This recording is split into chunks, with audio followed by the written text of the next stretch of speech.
رات کا آخری پہر تھا جب زکوئی صلاح الدین ایوبی کے خیمے سے نکلی۔ ناجی کے خیمے میں جانے کے بجائے وہ دوسری طرف چلی گئی۔ راستے میں ایک آدمی کھڑا تھا جس کا جسم سر سے پاؤں تک ایک ہیلے بادے میں ڈھکا ہوا تھا۔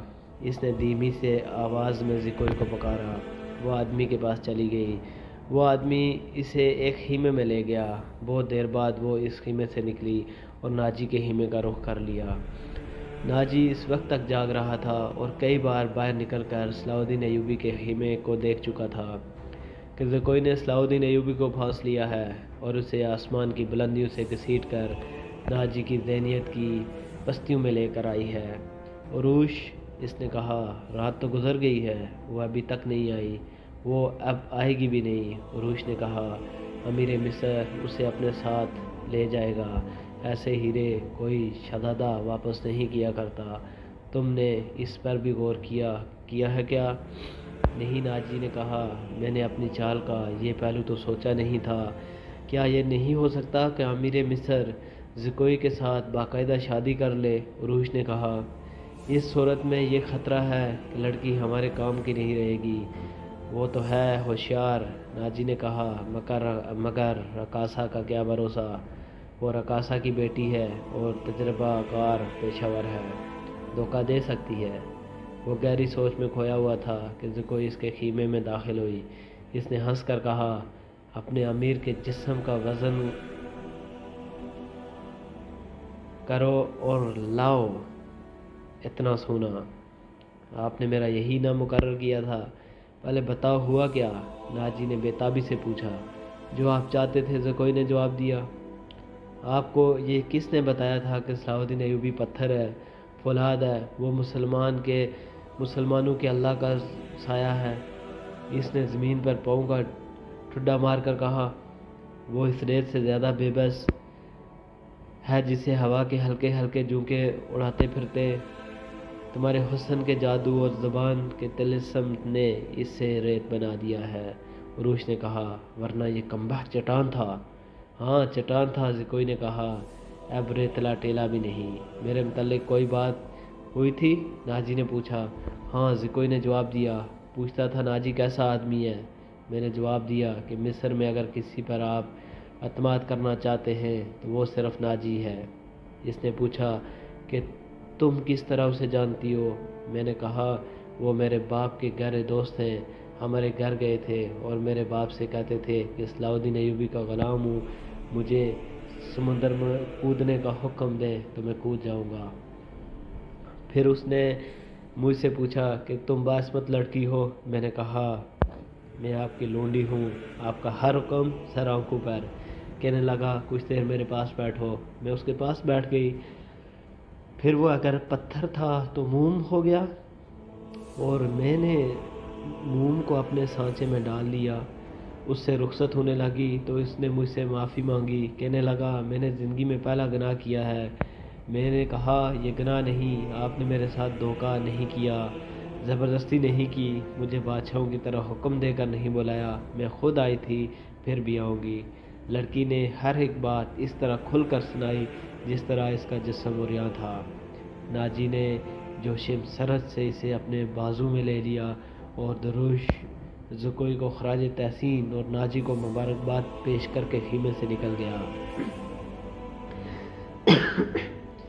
صحرا کی اس پراسرار رات کی کوکھ سے جس صبح نے جنم لیا وہ کسی بھی صحرائی صبح سے مختلف نہیں تھی، مگر اس صبح کے اجالے نے اپنے تاریک سینے میں ایک راز چھپا لیا تھا جس کی قیمت اس سلطنت اسلامیہ جتنی تھی، جس کے قیام اور استحکام کا خواب صلاح الدین ایوبی نے دیکھا اور اس کی تعبیر کا عزم لے کر جوان ہوا تھا۔ گزشتہ رات اس صحرا میں جو واقعہ ہوا، اس کے وہ پہلو تھے۔ ایک پہلو سے صرف ناجی اور عروش واقف تھے، دوسرے پہلو سے صلاح الدین ایوبی کا محافظ دستہ واقف تھا اور صلاح الدین ایوبی اس کا سراغ رساں اور جاسوس علی بن سفیان اور زکوئی، تین ایسے افراد تھے جو اس واقعے کے دونوں پہلو سے واقف تھے۔ صلاح الدین ایوبی اور اس کے سٹاف کو ناجی نے نہایت شان و شوکت اور عقیدت مندی سے رخصت کیا۔ سوڈانی فوج